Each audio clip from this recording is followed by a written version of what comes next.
Le temps étant irréversible, ce qui est raté l'est définitivement. Ok. Je disais donc qu'il s'agit au fond pour Senghor de dire que ce que Frédéric appellerait le moment 1900 a commencé en 1889. Et lorsque Senghor présente la révolution de 1889 contre ce qu'il appelle le stupide positivisme, le penseur sénégalais indique que ça a été la fin de l'anémie où la raison discursive avait mis les arts et elle-même en s'épurant et en les épurant pour mieux les distinguer. Quand il parle du stupide positivisme, c'est presque une citation. Ailleurs, il fait la citation d'ailleurs, c'est Léon Daudet, penseur de la droite assez extrême s'il en est, qui parle en effet du stupide 19e siècle, mais en disant le stupide 19e siècle, ce qu'il vise dans le 19e siècle, c'est le positivisme. Donc voilà l'origine de cette expression senghorienne de révolution de 1889. Bergson aura été celui qui met fin au positivisme et à la signification du positivisme. Et donc, pour lui, ce que cette révolution apporte, c'est, pour prendre un mot qu'il emploie, une sève nouvelle, dont il reconnaît cependant que quelques esprits furent remplis. C'est-à-dire que dire que la révolution est celle de 1889, ça n'est pas nécessairement dire qu'il n'y a pas eu des penseurs ou des esprits qui ont été pénétrés par cette sève nouvelle, puisque souvent il estime que cette révolution concerne également Arthur Rimbaud. Donc on sait que Une saison en enfer a précédé évidemment l'année 1889, où il parle également de quelques esprits qui furent remplis de cette sève nouvelle en citant Schopenhauer, Nietzsche, Wagner ou encore Hölderlin. Plutôt que de sève, il parle également souvent de vie, ce qui est un concept un peu plus bergsonien de ce point de vue-là, mais dans les deux cas de figure, il s'agit d'exprimer la même chose, le vital. Disons d'un mot que le moment Bergson est pour lui le moment du vital, à penser à l'opposition du mécanique. C'est le moment de la raison qui embrasse, à opposer à une raison qui analyse et qui sépare. Donc la raison qui embrasse et qui tient ensemble est très importante. Il est très important de l'opposer cette raison-là à la raison. Donc on peut placer le curseur de ce moment 1900 où on veut.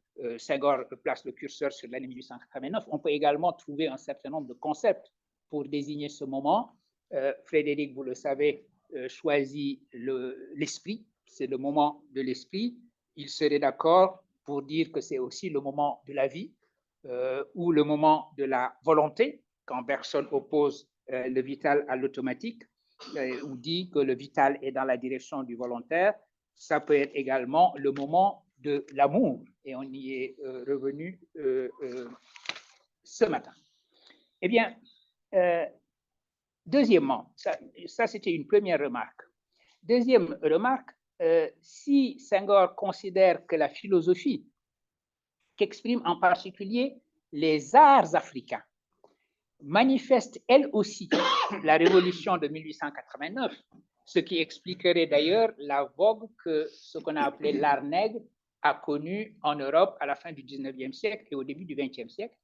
Eh bien, c'est parce que la connaissance vitale de la réalité qu'elle traduit, que cette philosophie des arts africains traduit, c'est la voix des Africains, que le bergsonisme aura d'une certaine manière réouverte à la modernité.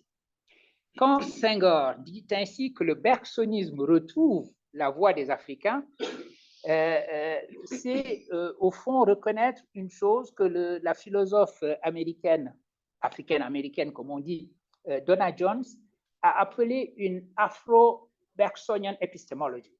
Elle a écrit un livre sur la négritude et Bergson, et elle estime dans cet ouvrage que j'avais lu au moment où c'était un manuscrit pour en conseiller la publication par Columbia University Press, elle estime que la négritude est au fond un afro-bergsonisme, ce qui est tout à fait intéressant comme caractérisation. Alors, comment faut-il entendre un tel trait d'union? Est-ce qu'il faut l'entendre comme un lien colonial dont il faudrait alors déconnecter la pensée africaine en un geste décolonial?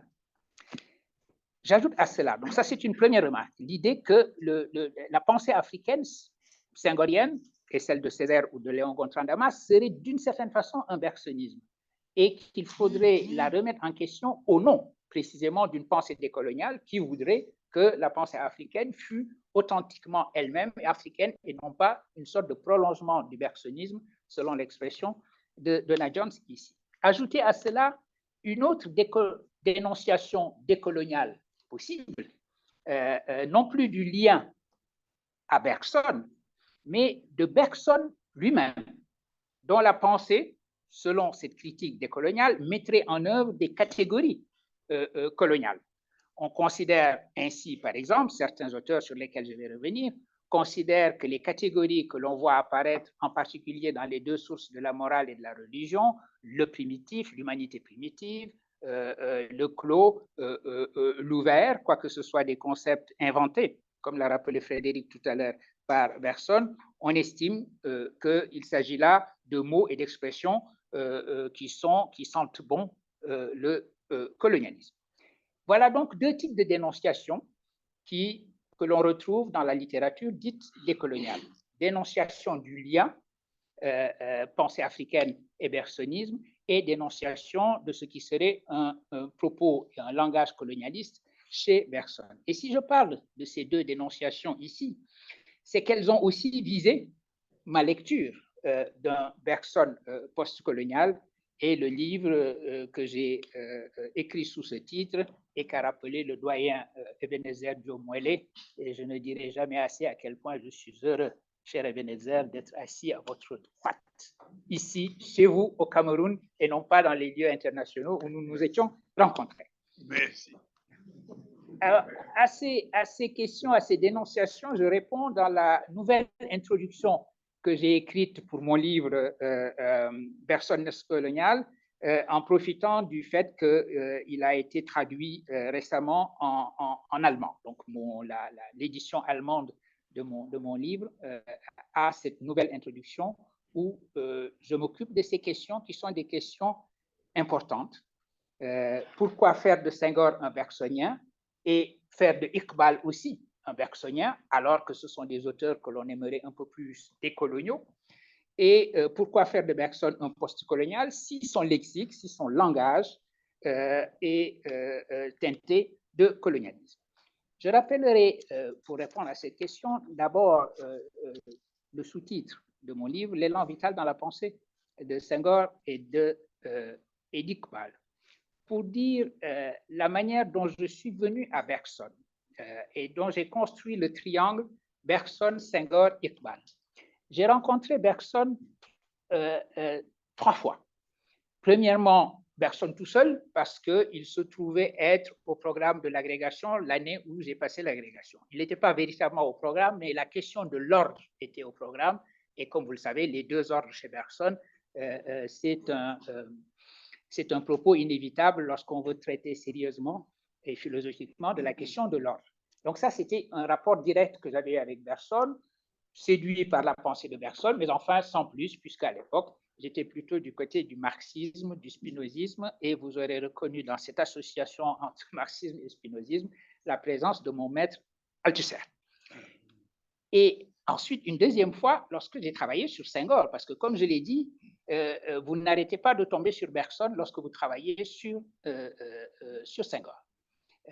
Et une troisième fois, lorsque j'ai travaillé sur Mohamed Iqbal, penseur indien, je l'aurais appelé pakistanais, mais il est mort en 1938, et en 1938, l'Inde et le Pakistan et le Bangladesh étaient un seul et même pays. Là encore, voilà quelqu'un qui a beaucoup parlé de Bergson, de la notion d'individualité chez Bergson, de la notion d'élan vital également chez Bergson. Bref, Bergson s'est imposé à moi d'abord directement et deuxièmement à travers deux auteurs qui avaient une grande importance pour ma propre réflexion pour des raisons très différentes. Et j'ai été séduit par ce triangle qui voit ainsi un auteur qui est un philosophe juif attiré par le catholicisme, bien qu'il se soit arrêté au bord de la conversion, et ayant une influence très profonde et étant dans une conversation interne réelle avec un penseur catholique du monde colonial comme Léopold Sédar Senghor et un penseur musulman du monde colonial, la colonisation britannique, comme Mohamed Iqbal. Et voilà que je voyais en effet l'importance pour des penseurs des sujets coloniaux venus du monde colonial d'une pensée comme celle de Bergson, ce qui ne manque pas d'être paradoxal si on y réfléchit. On estime que la pensée de Bergson est très peu politique, encore que les bergsoniens qui sont ici savent que ceci est une simplification abusive. Or, voilà qu'il a une importance capitale pour des intellectuels qui se trouvent dans le monde colonial. Pourquoi? Et ce ne sont pas les thèmes qui sont directement politiques, d'ailleurs, de Bergson qui ont cette influence. On aurait pu penser que ce qu'il a écrit sur les droits humains serait le plus cité. Non, ce sont les catégories métaphysiques elles-mêmes qui se mettent à avoir une validité et une puissance d'émancipation anticoloniale. Pour vous donner un exemple, Frédéric a beaucoup parlé de la guerre et de l'importance de la guerre et le lien entre la guerre et le clos, la guerre également et le mécanique. Un des premiers textes de Bergson traduit largement et discuté largement en Égypte, donc traduit en arabe et discuté largement en Égypte, c'était le discours qu'il a tenu à l'Académie des sciences morales et politiques sur la guerre, en pleine Première Guerre mondiale, discours dans lequel Bergson explique qu'au fond, la guerre que l'Allemagne a menée contre la France dans sa brutalité, contre l'Europe en gros, dans sa brutalité, et donc évidemment on pouvait s'attendre à ce qu'il considère que toute la faute revenait à l'Allemagne, n'était autre chose que le prolongement de la manière purement mécanique dont l'Allemagne avait effectué sa propre unification. Pour lui, la Prusse avait, de manière mécanique, tiré à elle les terres de langue allemande et les avait réunies d'une manière mécanique, donc artificielle, comme une Allemagne qui, dès lors, projetait cette force mécanique qui avait présidé à sa constitution en dehors d'elle-même et contre l'Europe. Voici un peu, très rapidement, très schématiquement, comment Bergson décrivait le rôle de l'Allemagne dans la Première Guerre mondiale, en opposant à cela quelque chose qui aurait été une sorte de mouvement vital et naturel d'une unification d'une Allemagne où les terres parlant allemand se seraient tout naturellement configurées d'une manière vitale, si vous voulez, d'une manière organisée au sens de l'organisme, en une Allemagne qui aurait été dès lors une Allemagne moins agressive parce que non mécanique et non créée par la guerre et donc fille de la guerre. Eh bien, la raison pour laquelle, on voit tout de suite, la raison pour laquelle ce petit texte de Bergson, qui était une conférence, a eu le succès qu'il a eu dans le monde arabe, c'est qu'on y voyait également une manière de lire le colonialisme. Le colonialisme lui-même ne pouvait pas prétendre être le partage d'une culture ou le partage d'une civilisation dès lors que ce partage se faisait par la violence, par la guerre. Pour reprendre une formule de Frédéric tout à l'heure, si vous faites les choses par la guerre, vous êtes du côté du clos et vous n'êtes pas du côté de l'ouvert. Eh bien, voilà en quoi ce sont les catégories métaphysiques elles-mêmes, des catégories comme l'élan vital en particulier, qui ont été des catégories lues, traduites, appropriées et qui ont pu être des catégories en quelque sorte tournées contre la colonisation. Et rappelez-vous, les concepts centraux chez Bergson sont ceux-là, ce sont plutôt les concepts, ces concepts philosophiques, proprement philosophiques. Comme le disait Gilles Deleuze, il explique que, alors je cite Deleuze, c'est à la création de ces nouveaux concepts qui à la fois dépassent les dualités de la pensée ordinaire et donnent aux choses une vérité nouvelle que le nom de Bergson reste attaché. Et les concepts en question sont durée, mémoire, intuition, élan vital, lesquels ont joué un rôle important dans la pensée des auteurs coloniaux dont je parlais tout à l'heure. Et Bergson, c'est intéressant d'ailleurs de se rappeler ici que la raison pour laquelle Deleuze a écrit ce texte sur Bergson, cette entrée Bergson, c'est que Merleau-Ponty l'avait en quelque sorte bizuté.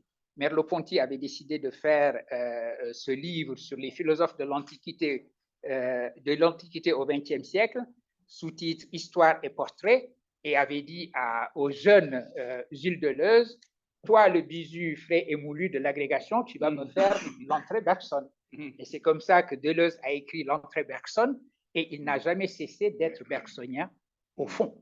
Je ne sais pas si vous en êtes d'accord, mais je trouve que Deleuze est resté toujours profondément Bergson. Eh bien, voilà un peu comment les concepts proprement philosophiques bergsoniens sont entrés dans le monde de la colonie. C'était d'ailleurs le premier titre d'un article que j'avais écrit sur Bergson et le monde colonial, Bergson in the Colony. C'était un article que j'avais écrit en anglais, et c'est cet article qui est devenu par la suite Bergson postcolonial lorsque je l'ai retravaillé pour les besoins d'une invitation au Collège de France. Sous le trait d'union, donc afro-bergsonisme, on peut voir ce que veut dire traduire et organiser une rencontre entre la philosophie des arts africains et la pensée de Bergson.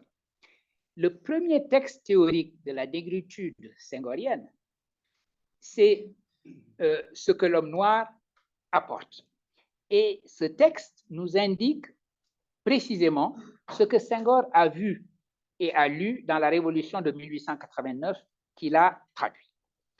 Parlant de l'effort, de l'intuition dans l'évolution créatrice, Henri Bergson écrit ceci, je le cite, « Qu'un effort de ce genre n'est pas impossible, c'est ce que démontre déjà l'existence chez l'homme d'une faculté esthétique à côté de la perception normale.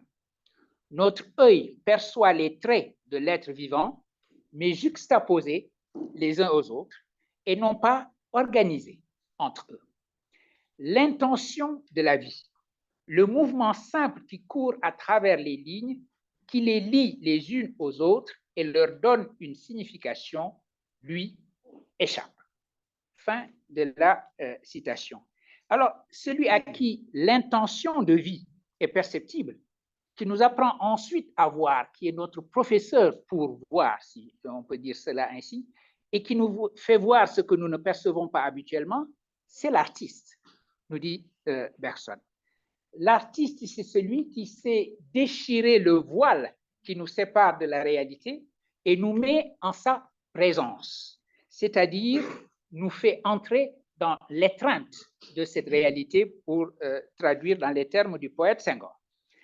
Et dans les deux sources de la morale et de la religion, Bergson rapproche l'émotion mystique dont il a été question tout à l'heure de cette émotion artistique précisément, en indiquant bien qu'il ne s'agit pas d'une émotion infra-intellectuelle, mais d'une émotion supra-intellectuelle. C'est la grande distinction qu'effectue Bergson lorsqu'il parle de l'émotion dans les deux sources de la morale et de la religion. L'émotion infra-intellectuelle, c'est l'émotion de réaction. Quelque chose se passe et je suis ému, c'est-à-dire que c'est une réaction. L'émotion est à ce moment-là une réaction, alors que l'émotion supra-intellectuelle est-elle au contraire une action. Elle est élan, elle est action et elle est création, comme cela a été dit tout à l'heure. Alors, pourquoi est-ce que j'ai cité ce passage de Bergson et que je l'ai commenté? Parce qu'il nous éclaire ce fameux trait d'union afro-bergsonisme. Il nous permet en particulier d'entendre la déclaration souvent citée et souvent critiquée de Senghor, selon laquelle l'émotion est nègre comme la raison est hellène. Et cette expression qui a été, alors là, Senghor s'est fait allumer, il a donné des verges pour se faire battre, et je n'oublie pas que je suis dans le pays de Martien Toa, qui a 10 piques pendre de la négritude senghorienne. Eh bien, cette expression doit être lue en relation avec la notion bergsonienne d'émotion créatrice supra-intellectuelle et non comme signifiant que les Noirs seraient émotifs ou dépourvus de raison. Et il faut d'ailleurs la lire également, cette formule qui est un alexandrin. Ça montre que Senghor a chiadé son affaire. Quand les gens s'arrêtent pour essayer de trouver la formule qui va impressionner et frapper, souvent ils vont dire des bêtises parce que l'envie de formuler quelque chose de définitif fait qu'on donne une tournure à sa pensée qui gauchit un petit peu cette pensée. Mais enfin, on peut parfaitement voir ici dans le bergsonisme senghorien ou dans une référence d'ailleurs au Sartre qui écrit une esquisse d'une théorie des émotions, où l'émotion sartrienne dans l'esquisse est relativement proche de ce que dit Bergson également de l'émotion.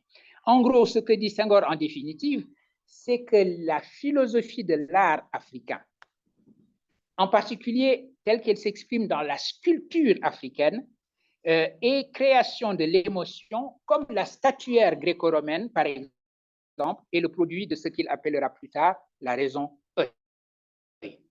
En tout cas, le plus important, c'est que ici, le réel de la faculté esthétique donne une sens vitale, et l'idée de Bergson, c'est que la réalité est mouvement, et pas seulement mouvement, rythme également. Et cette réalité comme mouvement et comme rythme est exprimée précisément dans les premières pages de l'essai sur les données immédiates de la conscience. Et on voit exactement à ce moment-là, bien qu'il ne le cite pas dans son premier article, ce que Senghor a lu là-dedans qui lui a fait dire que le XXe siècle avait commencé en 1889. On peut imaginer qu'en lisant l'essai sur les données immédiates de la conscience de Bergson, Senghor a été particulièrement attentif aux passages du premier chapitre qui sont consacrés à l'art et en particulier au rythme.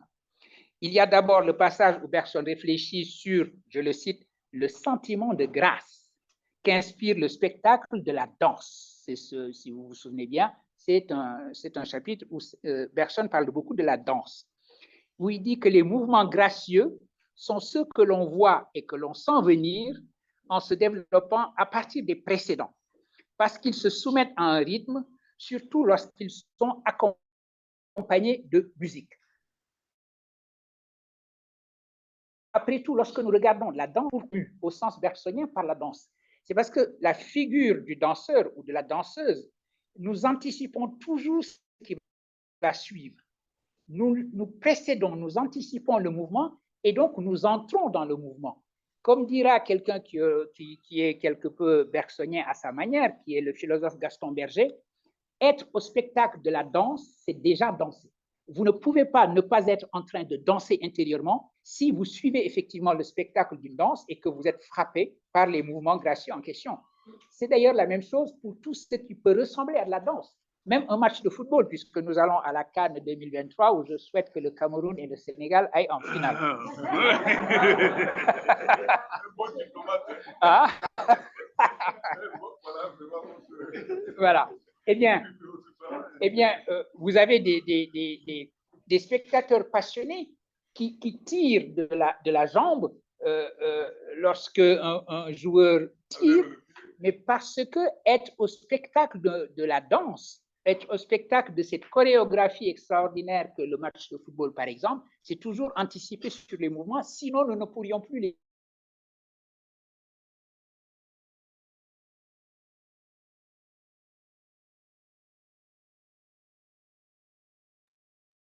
On n'entend plus. suivre. Sinon, nous les comme dans une stroboscopie de manière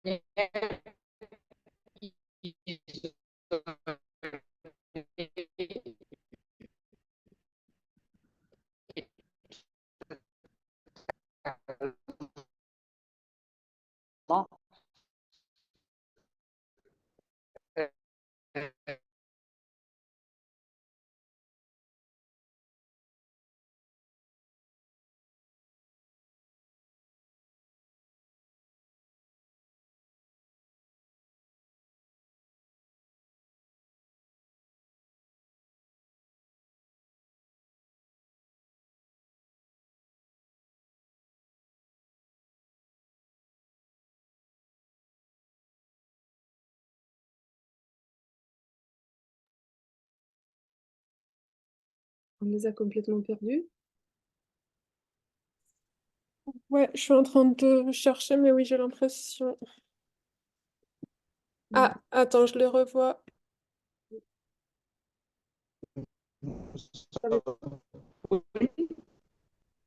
Lui aussi. Oui, Sans. c'est exactement cela. Là où normalement la danse est vie, celui qui ne sait pas danser, il plaqué sur du vivant. Ce qui est intéressant, d'une manière qui est une manière d'imiter les robots, ce qui paradoxalement, en réalité, prouve mon propos et ne le dément pas. Eh bien, c'est ce qu'exprime aussi Senghor. Ces pages de Bergson se sont retrouvées lorsqu'il écrit, je le cite, que le rythme donne forme, le système d'onde qu'il émet de la force vitale.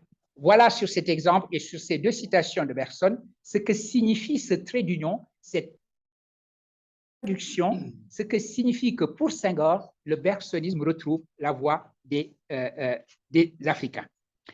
Eh bien, c'est sur ce plan-là que je voudrais expliquer, au fond, la raison pour laquelle il est important de considérer simplement que si afro-bergsonisme il y a, ou bien s'il y a une manière de retrouver la voix des Africains dans la réflexion que Senghor mène sur la philosophie bergsonienne, ce n'est pas par esprit de soumission, si vous voulez, à un auteur qui serait un auteur colonial, c'est au contraire pour nous donner une leçon en termes de signification profonde de ce que c'est que décoloniser. Décoloniser, ce n'est pas effectuer une rupture, ce n'est pas exiger un Senghor qui ne serait pas bergsonien, ce n'est pas exiger une pensée africaine qui serait totalement détachée de toute conversation avec un penseur européen. C'est au contraire voir comment les concepts peuvent se traduire d'une culture à une autre, d'un horizon, d'une configuration épistémologique à une autre configuration épistémologique, et comment on peut avoir une telle convergence entre art africain et le meilleur de l'art moderne, ainsi que, pour utiliser ici le langage d'Aimé Césaire. Je passe à un autre point de mon propos, parce que je sais bien que c'est la seule séparation entre vous et votre repas mérité, c'est moi en ce moment. Donc, je vais essayer d'être l'obstacle le plus transparent possible. Au fond, il est naturel en ce moment philosophique que nous vivons, où le mot d'ordre de décolonisation des disciplines résonne haut et fort, que le retour de l'auteur des deux sources de la morale et de la religion soit également marqué par des publications qui questionnent un caractère qui serait colonialiste, voire raciste de sa pensée. Justement, dans cet ouvrage, que sont les deux sources de la morale et de la religion. On parle aussi beaucoup aujourd'hui de décoloniser Bergson, surtout dans le monde anglo-saxon, ou de savoir déceler, je cite, au sein même de sa philosophie, des préjugés racistes et colonialistes. J'ai cité ici un auteur qui s'appelle Mark William Westmoreland, qui a écrit un article Bergson, Colonialism and Race, dans un ouvrage collectif paru récemment en 2019 intitulé Interpreting Bergson, Critical Essays, qui a été publié à Cambridge University Press. Dans le même ouvrage, il y a un autre article, et tous les deux articles d'ailleurs dénoncent gentiment, gentiment, pas de manière violente, ce que mon Bergson postcolonial, l'autre article étant celui d'Alia Al-Sajid, qui s'intitule Decolonizing Bergson, The Temporal Schema of the Open and the Closed, qui est le sujet même de notre rencontre. Le questionnement du racisme, voire du colonialisme supposé du philosophe français est nuancé chez ses auteurs comme Mark William Westmoreland et Ali Assagi et prend des allures de dénonciation plus violentes chez d'autres. Et ce questionnement porte pour l'essentiel sur deux aspects qui peuvent sembler contradictoires à première vue. En effet, il est fait reproche à Bergson d'avoir ignoré la situation coloniale, alors même qu'il a consacré ses activités et ses écrits à la cause des droits humains. Mais il lui est également fait reproche d'avoir construit sa philosophie sur des catégories colonialistes comme le primitif, le clos et l'ouvert. Je noterai d'abord que les deux reproches peuvent ne pas se contredire. Il est parfaitement possible qu'un auteur ne parle pas explicitement du colonialisme tout en étant, pour ainsi dire, habité par celui-ci dans sa pensée. La question, c'est est-ce que c'est le cas pour Bergson? Il est vrai, et là il faut le reconnaître, qu'on aurait attendu d'un philosophe de la société ouverte, c'est-à-dire de la société humaine, qu'il parlât contre la violence coloniale. Après tout, dans la même période où s'élaborait le dernier livre de Bergson, la philosophe Simone Weil découvrait quant à elle un colonialisme qu'elle ne cessera pas ensuite de dénoncer. Ce moment était donc un moment favorable à la dénonciation du colonialisme. Il est vrai également qu'on l'on trouve ici ou là dans les écrits de notre philosophe Bergson des exemples où il parle primitif ou bien des Africains répandus chez beaucoup à l'époque. L'ère du temps, il n'y a pas échappé. On est ainsi, par exemple, surpris de voir Bergson si soucieux d'illustrer une thèse sur la capacité de mémorisation qui serait en raison inverse de l'intelligence, que tout philosophe qu'il est, il se montre prêt à gober un prétendu exemple d'un ethnologue affirmant qu'un indigène d'un certain peuple africain a pu réciter tout un sermon qu'il avait entendu immédiatement, simplement pour l'avoir entendu, récitant ainsi des choses auxquelles il ne comprenait pas un seul mot. Eh bien, on se dit, mais enfin, si personne a lu ça chez un ethnologue, quand même, un philosophe comme lui ne peut pas avoir gobé une telle histoire pour la raconter par la suite. Donc, c'est vrai. Et on se souviendra ici que de ce que disait Montaigne, ces âmes principales que sont les philosophes, à la fin, si on y réfléchit, ce sont simplement et lourdement des hommes. Eh bien, les écrits qui appellent ainsi à une décolonisation de Bergson jugent que mon Bergson postcolonial dédouane trop facilement l'auteur de l'évolution créatrice du racisme colonial qui est présent dans certains passages. Je ne dédouane personne, simplement. Si je reconnais tous ces passages dont je viens de parler, il faut se souvenir que les catégories qui sont utilisées dans les deux sources de la morale et de la religion, qu'il s'agisse des catégories des primitifs, etc., ne sont pas des catégories coloniales, mais des catégories, des concepts métaphysiques.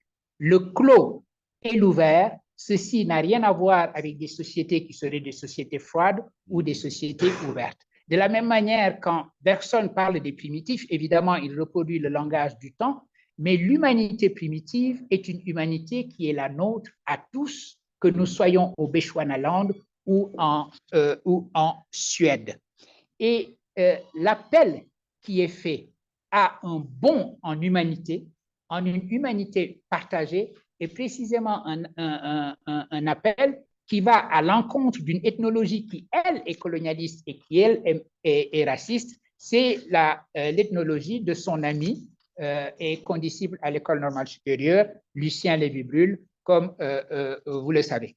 De ce point de vue-là, on peut sortir de cette sorte d'anxiété décoloniale qui est la nôtre aujourd'hui, où nous aimons tellement la rupture, la déconnexion avec le monde occidental, que nous sommes prêts à considérer que toute philosophie est une philosophie colonialiste et raciste, et que nous ne pouvons construire la philosophie africaine que toujours contre, et non pas dans un rapport qui serait un rapport certes décolonial, mais un rapport décolonial de traduction. Et c'est ce rapport décolonial de traduction que la philosophie senghorienne exprime dans la lecture qui est la sienne de Bergson. Regardons, et c'est mon dernier point, ce rapport de traduction lorsque l'on parle des mystiques. Et je reviens au propos si instructif d'Ebn Etzer de tout à l'heure sur le rôle du mystique. Eh bien, lorsque Bergson fait la distinction entre les petits et les grands mystiques, ceci est une distinction qui trouve sa traduction parfaite également dans les textes de Mohamed Iqbal. J'ai parlé jusqu'ici de Senghor, j'ai parlé de l'autre auteur qui est Mohamed Iqbal. Mohamed Iqbal rappelle un propos d'un mystique musulman qui disait « Mohamed d'Arabie a parcouru la distance qui sépare l'humain du divin en traversant les 7 cieux et il a vu toutes ces choses extraordinaires qu'il a eues et il a eu cet entretien extraordinaire avec Dieu. Je jure que si j'avais eu la même ascension et la même liaison avec le divin, je ne serais jamais revenu parmi vous humains. En gros, oubliez-moi, n'appelez pas, si je ne vous appelle pas, ne m'appelez pas non plus. » Parce qu'effectivement, si vous êtes un petit mystique, le but de votre opération, c'est de vous fondre dans la totalité, dans l'océan infini. Et ça, vous trouvez dans la poésie mystique de toutes les ères culturelles, cette idée que la goutte devient l'océan, que la phalène, à force de tourner autour du feu, entre dans le feu parce que son but, c'est de devenir feu. Et donc, le fini, la destination du fini, c'est de s'abîmer dans l'infini. Or, le grand mystique, dit Iqbal, c'est celui qui précisément revient à nous, revient à l'humanité en lui rappelant sa destinée divine, en lui rappelant qu'il est dans sa destination de s'ouvrir à quelque chose qui va au-delà de l'humanité, ainsi que Frédéric et Ebn Etzer l'ont si fortement souligné.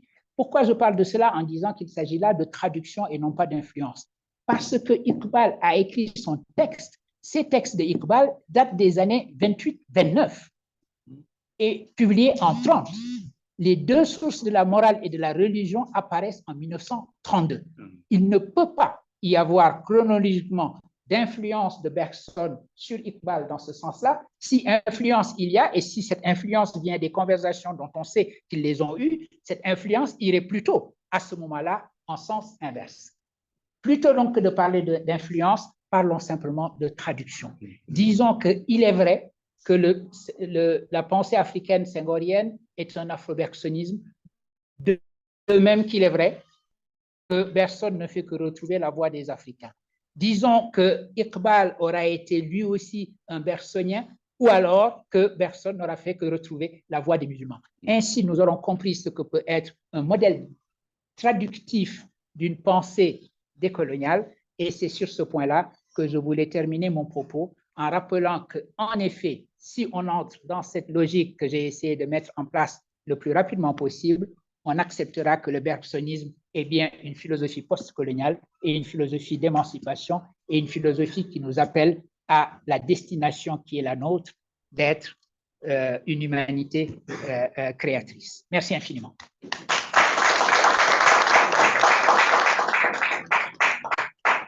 Voilà, les organisateurs, il nous reste combien de temps là? 2 questions. 2 questions, on prend 2 questions. Et on n'entre pas dans d'autres. Alors oui. Peut-être cette fois-ci, une là-bas, une là, Frédéric. Là, vous avez professeur Mbélé qui veut.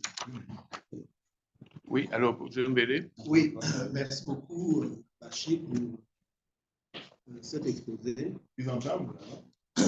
Je dois quand même te dire que je suis un peu décontenancé par l'usage que tu fais de la notion de postcolonial.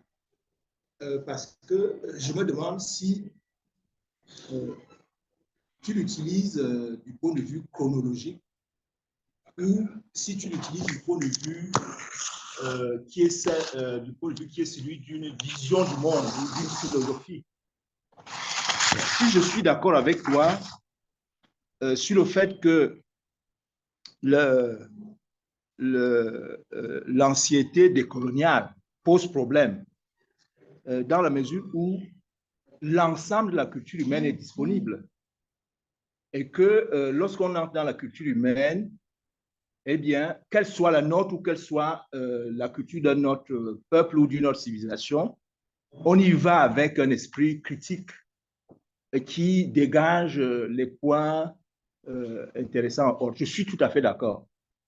Mais lorsque vous utilisez, quand tu utilises le mot postcolonial, est-ce que c'est dans le sens d'Apadouraï, comme ce qui vient après, ou ce qui vient après, ce qui est après le colonialisme, ou alors dans le sens courant dans la littérature philosophique africaine, qui parle du décolonial dans un sens, disons, utilisons le mot de tragédie de la culture. Vous pensez à un auteur allemand. C'est-à-dire que l'ensemble des intellections qui ont cours dans nos sociétés sont entièrement de notre faute et que, à ce titre-là, nous sommes responsables entièrement, et c'est la première fois que ça se voit dans l'histoire, de tout ce qui nous arrive, et les génocides, et les déserts, et tout ce qui arrive. Donc, l'usage que tu fais du mot postcolonial me décontenance un peu lorsque tu lis cet usage à Bergson. Ça me décontenance un peu parce que si c'est un usage tragique, on est donc dans le clos, on est dans la fermeture, on est dans une espèce d'ossification. Et ça pose un problème. Je ne sais pas ce que tu en penses, mais c'est un débat qu'on a déjà eu. Oui. Alors, on prend une question. On aura d'autres occasions. Oui, j'avais la question. D'accord.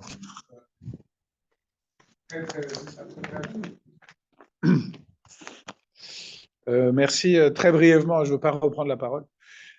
D'abord, c'était un exposé très important à mon avis, et comme toute la matinée, et merci beaucoup, hein, c'est vraiment un moment très, très important. Je suis très intéressé aussi par la réponse qui est dans la discussion que vous allez avoir sur le postcolonial. Moi, ma question, c'est plus sur le modèle de la traduction. Pour sauver une relation, finalement, de préjugés politiques, et je vois bien comment la traduction peut maintenir une relation critique, finalement, en disant il y a quand même une légitimité à parler, par exemple, d'occidental et d'africain, même s'ils écrivent tous les deux en français, en fait. Donc, pourquoi il y a une traduction? Et je me demande quand même si le modèle de la traduction peut valoir pour dire on traduit, par exemple, une philosophie occidentale dans un contexte postcolonial. Quel sens exactement tu donnes à traduire? Est-ce qu'il ne faut pas aussi dire problématiser? C'est-à-dire, par exemple, il y a un problème de l'art, qui est le problème de l'art en général. Et Bergson et Senghor ont la même thèse, finalement, à savoir que l'art passe par la critique de la rationalité et le dépassement de la rationalité. Mais c'est une thèse philosophique commune. Est-ce que c'est une thèse africaine? Est-ce que c'est une thèse postcoloniale? J'en sais rien. C'est le problème de l'art, en fait. Et voilà, donc ma question, c'est au fond, et ça rejoint un tout petit peu la question, c'est-à-dire, est-ce que la catégorie du postcolonial dans ce débat n'est pas une catégorie un peu mixte, un peu intermédiaire?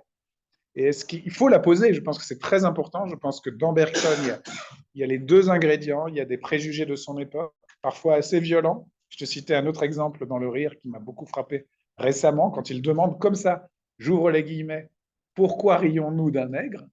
C'est vraiment dans Le Rire, c'est une question qu'il pose. Je ne vais pas vous dire la réponse, je pense qu'elle est critique, en fait, elle est critique des habitudes occidentales, etc. D'un autre côté, le clos et l'ouvert, comme ça vient d'être dit, à mon avis, c'est une critique radicale aussi du colonialisme. Mais bon, peu importe, je pense que c'était juste moi ma question, mais on a ce débat depuis longtemps, c'est est-ce que le modèle de la traduction est une image, au fond, tirée de la traduction linguistique, ou est-ce qu'il est littéral? Voilà. Alors, je vois aucune main levée. Je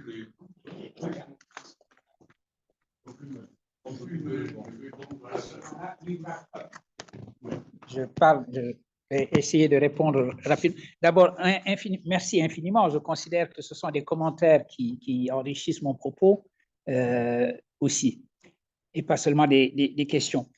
Postcolonial, je l'entends non pas comme ce qui vient après, parce que dans ces cas-là, d'ailleurs, il est d'usage d'écrire post-colonial. Et quand on écrit post-colonial en un seul mot, on pense à tout ce qui va contre la colonialité, comme l'appellent nos amis de l'Amérique du Sud. Parlant d'Amérique du Sud, c'est en ce sens-là qu'on peut dire, par exemple, que Montaigne est un auteur post-colonial, c'est-à-dire quelqu'un qui écrit contre le principe même, la philosophie qui est à la base de la démarche des conquistadors conquérant, justement dans une première vague coloniale, les Amériques, l'Amérique du Sud. Et ce Montaigne post-colonial, c'est ainsi d'ailleurs que le philosophe marocain Ali Ben Makhlouf, que nous connaissons, appelle, c'est l'expression qu'il utilise pour parler de la philosophie de Montaigne. Donc, et post-colonial, tout ce qui fait pièce à la colonialité, et non pas simplement ce qui viendrait après la phase coloniale. Et donc là, effectivement, il y a une dimension tragique là-dedans. Il s'agit d'une sorte de dramatisation de ce qui est du côté de la colonialité et de ce qui est du côté de la décolonialité. Et donc, je te remercie infiniment pour ce propos qui me permet d'éclairer cela plus avant et d'aller plus avant dans ce que j'ai dit. Alors, sur la traduction, effectivement, je prends l'exemple, je continue l'exemple que j'ai utilisé tout à l'heure et la citation que j'ai faite de Bergson sur la réalité qui est rythme. Voilà. Et tu as raison de dire, ce sont, j'appelle traduction, deux propos qui s'attaquent au même problème. Voilà. Il ne s'agit pas de dire quelque chose s'est constitué chez Bergson et a été traduit ensuite en philosophie africaine par Senghor. C'est absurde. C'est absurde. Ces deux propos qui se sont attaqués au même problème et qui ont eu des réponses convergentes. Et pour être plus précis et plus pratique et plus empirique ici, quel est le problème? Le problème est celui qui est posé par Picasso. Picasso va rendre visite au musée du Trocadéro. Il regarde les sculptures africaines. Il a une réaction presque physique. Il a l'impression d'avoir été hanté par ces masques africains qu'il a vus, parce que c'est une époque où lui-même est à la recherche de quelque chose sans trop savoir quoi. C'est l'époque où il est en train de peindre les demoiselles d'Avignon. Il a peint les corps de ces demoiselles et il n'arrive pas à trouver un visage. Chaque fois qu'il met un visage, il ne lui plaît pas, il l'efface. Et il est donc à cette recherche-là et il regarde les masques africains et la conversation qu'il a avec Malraux, il dit « Ma question était la suivante, pourquoi sculpte-t-il comme cela ?» Donc voilà, formulé par Picasso, le problème. Que signifie un rapport à la réalité qui tourne le dos à l'apparence de la réalité? C'est-à-dire, que signifie que les arts africains tournent le dos à la réalité telle qu'elle apparaît et soient des arts non mimétiques? Première manière bergsonienne de répondre à une telle question, l'art repose sur une faculté esthétique, laquelle faculté esthétique n'est pas une faculté des apparences, mais une faculté qui nous permet de déchirer au contraire le voile des apparences pour nous faire saisir la réalité d'une manière vitale et non plus une manière analytique. Et c'est la raison pour laquelle l'artiste, avec sa faculté esthétique, nous apprend à voir la réalité autrement. Donc, voilà le propos bergsonien sur ce problème. Propos senghorien sur le même problème. Il écrit, parlant des arts africains, que la recherche de l'artiste africain n'est pas la reproduction de la belle réalité telle qu'elle est, mais la visée de ce que Senghor appelle, créant le mot, une sous-réalité. C'est-à-dire le mouvement, le rythme qui est inscrit dans l'objet et qui est l'expression de la vitalité même de cet objet. Voilà donc deux discours qui convergent de ce point de vue-là pour être deux réponses qui se marient très bien au même problème. Et c'est cela que j'appelle ici une traduction. Autrement dit, dans toute démarche, il faut procéder, comme nous le dit Husserl, partir des problèmes eux-mêmes et des exigences qui en sont coextensives. Dès lors que l'on commence la réflexion philosophique par le problème, c'est le problème lui-même qui indique les exigences auxquelles doit obéir toute résolution ou même toute formulation de ces problèmes-là. Et c'est ainsi que les deux formulations se rencontrent. Voilà, merci infiniment pour cette question qui me permet de préciser ce que j'ai appelé le modèle traductif du décolonialisme ou de la décolonialité, plutôt qu'un modèle de rupture ou au contraire un modèle où on parlerait d'un terme aussi vague et aussi faux que influence. ce sont deux questions importantes qui ont permis une clarification qui s'imposait. Elle s'imposait et je suis heureux que mes deux collègues et Oui, amis c'est bien. aient été l'occasion de ces questions, en effet. Alors, voilà, 15 heures. Hein? Voilà. Vous êtes ponctuel. Hein? Ah, ben ça. On va applaudir pour ce dernier.